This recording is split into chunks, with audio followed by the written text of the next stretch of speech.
The 1,000 injuries of Fortunato I had borne as I best could, but when he ventured upon insult, I vowed revenge. You, who so well know the nature of my soul, will not suppose, however, that I gave utterance to a threat. At length I would be avenged. This was a point definitively settled. But the very definitiveness with which it was resolved precluded the idea of risk. I must not only punish, but punish with impunity. A wrong is unredressed when retribution overtakes its redresser. It is equally unredressed when the avenger fails to make himself felt as such to him who has done the wrong. It must be understood that neither by word nor deed had I given Fortunato cause to doubt my goodwill. I continued, as was my wont, to smile in his face, and he did not perceive that my smile now was at the thought of his immolation. He had a weak point, this Fortunato. Although in other regards he was a man to be respected and even feared, he prided himself on his connoisseurship in wine. Few Italians have the true virtuoso spirit. For the most part, their enthusiasm is adopted to suit the time and opportunity to practice imposture upon the British and Austrian millionaires. In painting and gemmery, Fortunato, like his countrymen, was a quack, but in the matter of old wines he was sincere. In this respect I did not differ from him materially. I was skilful in the Italian vintages myself, and bought largely whenever I could. It was about dusk one evening during the supreme madness of the carnival season that I encountered my friend. He accosted me with excessive warmth, for he had been drinking much. The man wore motley. He had on a tight-fitting, party-striped dress, and his head was surmounted by the conical cap and bells. I was so pleased to see him that I thought I should never have done wringing his hand. I said to him, "My dear Fortunato, you are luckily met. How remarkably well you are looking today. But I have received a pipe of what passes for Amontillado, and I have my doubts." "How?" said he. "Amontillado? A pipe? Impossible. And in the middle of the carnival?" "I have my doubts," I replied, "and I was silly enough to pay the full Amontillado price without consulting you in the matter. You were not to be found, and I was fearful of losing a bargain." "Amontillado?" "I have my doubts." "Amontillado?" "And I must satisfy them." "Amontillado?" "As you are engaged, I am on my way to Lucchese. If anyone has a critical turn, it is he. He will tell me." "Lucchese cannot tell Amontillado from sherry." "And yet some fools will have it that his taste is a match for your own." "Come, let us go." "Whither?" "To your vaults." "My friend, no. I will not impose upon your good nature. I perceive you have an engagement. Lucchese—" "I have no engagement. Come." "My friend, no. It is not the engagement, but the severe cold with which I perceive you are afflicted. The vaults are insufferably damp. They are encrusted with nitre." "Let us go, nevertheless. The cold is merely nothing." "Amontillado." "You have been imposed upon, and as for Lucchese, he cannot distinguish sherry from Amontillado." Thus speaking, Fortunato possessed himself of my arm. Putting on a mask of black silk and drawing a roquelaire closely about my person, I suffered him to hurry me to my palazzo. There were no attendants at home. They had absconded to make merry in honour of the time. I had told them that I should not return until the morning, and had given them explicit orders not to stir from the house. These orders were sufficient, I well knew, to ensure their immediate disappearance, one and all, as soon as my back was turned. I took from their sconces 2 flambeaux, and giving one to Fortunato, bowed him through several suites of rooms to the archway that led into the vaults. I passed down a long and winding staircase, requesting him to be cautious as he followed. We came at length to the foot of the descent, and stood together on the damp ground of the catacombs of the Montresors. The gait of my friend was unsteady, and the bells upon his cap jingled as he strode. "The pipe," said he. "It is farther on," said I, "but observe the white webwork which gleams from these cavern walls."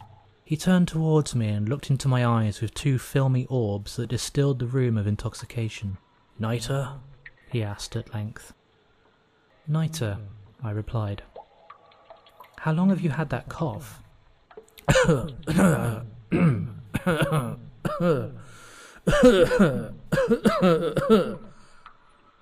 My poor friend found it impossible to reply for many minutes.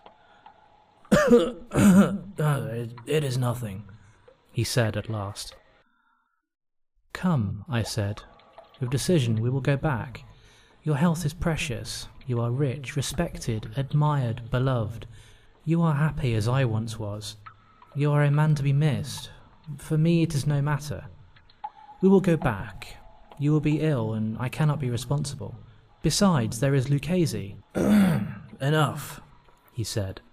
The cough is a mere nothing. It will not kill me. I shall not die of a cough. True, I replied. And indeed I had no intention of alarming you unnecessarily, but you should use all proper caution. A draught of this Medoc will defend us from the damps. Here I knocked off the neck of a bottle which I drew from a long row of its fellows that lay upon the mould. Drink, I said, presenting him the wine. He raised it to his lips with a leer. He paused and nodded to me familiarly, while his bells jingled. I drink, he said, to the buried that repose around us. And I to your long life. He again took my arm and we proceeded. These vaults, he said, are extensive. The Montresors, I replied, were a great numerous family. I forget your arms. A huge human foot d'or in a field azure. The foot crushes a serpent rampant whose fangs are embedded in the heel. And the motto? Nemo me impune lecessit. Good, he said. The wine sparkled in his eyes and the bells jingled. My own fancy grew warm with the Medoc. We had passed through walls of piled bones with casks and puncheons intermingling into the inmost recesses of the catacombs. I paused again, and this time I made bold to seize Fortunato by an arm above the elbow. The nitre, I said. See, it increases. It hangs like moss upon the vaults. We are below the river's bed. The drops of moisture trickle among the bones. Come, we will go back ere it is too late. Your cough. It is nothing, he said. Let us go on. But first, another draught of the Medoc. I broke and reached him a flagon of de Grave. He emptied it at a breath. His eyes flashed with a fierce light. He laughed and threw the bottle upwards with a gesticulation I did not understand. I looked at him in surprise. He repeated the movement, a grotesque one. You do not comprehend, he said. Not I replied. Then you are not of the Brotherhood. How? You are not of the Masons. Oh, yes, I said, yes. You? Impossible. A Mason? A Mason, I replied. A sign, he said. It is this, I answered, producing a trowel from beneath the folds of my roquelaire. You jest, he exclaimed, recoiling a few paces. But let us proceed to the Amontillado. Be it so, I said, replacing the tool beneath the cloak, and again offering him my arm. He leaned upon it heavily. We continued our route in search of the Amontillado. We passed through a range of low arches, descended, passed on, and descending again, arrived at a deep crypt, in which the foulness of the air caused our flambeaux rather to glow than flame. At the most remote end of the crypt, there appeared another less spacious. Its walls had been lined with human remains piled to the vault overhead, in the fashion of the great catacombs of Paris. 3 sides of this interior crypt were still ornamented in this manner. From the fourth, the bones had been thrown down and lay promiscuously upon the earth, forming at one point a mound of some size. Within the wall thus exposed by the displacing of the bones, we perceived a still interior recess, in depth about 4 feet, in width 3, in height 6 or 7. It seemed to have been constructed for no especial use in itself, but was formed merely the interval between 2 of the colossal supports of the roof of the catacombs, and was backed by one of their circumscribing walls of solid granite. It was in vain that Fortunato, uplifting his dull torch, endeavoured to pry into the depths of the recess. Its termination the feeble light did not enable us to see. Proceed, I said. Herein is the Amontillado. As for Lucchese, he is an ignoramus, interrupted my friend as he stepped unsteadily forward, while I followed immediately at his heels. In an instant he had reached the extremity of the niche, and finding his progress arrested by the rock, stood stupidly bewildered. A moment more and I had fettered him to the granite. In its surface were 2 iron staples, distant from each other about 2 feet horizontally. From one of these depended a short chain, from the other a padlock. Throwing the links about his waist, it was but the work of a few seconds to secure it. He was too much astounded to resist. Withdrawing the key, I stepped back from the recess. "Pass your hand," I said, "over the wall. You cannot help feeling the nitre. Indeed, it is very damp. Once more let me implore you to return. No? Then I must positively leave you. But I must first render you all the little attentions in my power." "The Amontillado!" ejaculated my friend, not yet recovered from his astonishment. "True," I replied, "the Amontillado." As I said these words I busied myself among the pile of bones of which I had before spoken. Throwing them aside, I soon uncovered a quantity of building stone and mortar. With these materials, and with the aid of my trowel, I began vigorously to wall up the entrance of the niche. I had scarcely laid the first tier of my masonry when I discovered the intoxication of Fortunato had in a great measure worn off. The earliest indication I had of this was a low moaning cry from the depths of the recess. It was not the cry of a drunken man. There was then a long and obstinate silence. I laid the second tier, and the third, and the fourth, and then I heard the furious vibrations of the chain. The noise lasted for several minutes, during which, though I might hearken to it with the more satisfaction, I ceased my labours and sat down upon the bones. When at last the clanking subsided, I resumed the trowel and finished without interruption the 5th, the 6th, and the 7th layer. The wall was now nearly upon a level with my breast. I again paused, and holding the flambeau over the masonwork, threw a few feeble rays upon the figure within. A succession of loud and shrill screams bursting suddenly from the throat of the chained form seemed to thrust me violently back. For a brief moment I hesitated, I trembled. Unsheathing my rapier, I began to grope with it about the recess, but the thought of an instant reassured me. I placed my hands upon the solid fabric of the catacombs and felt satisfied. I reapproached the wall. I replied to the yells of him who clamoured. I re-echoed. I aided.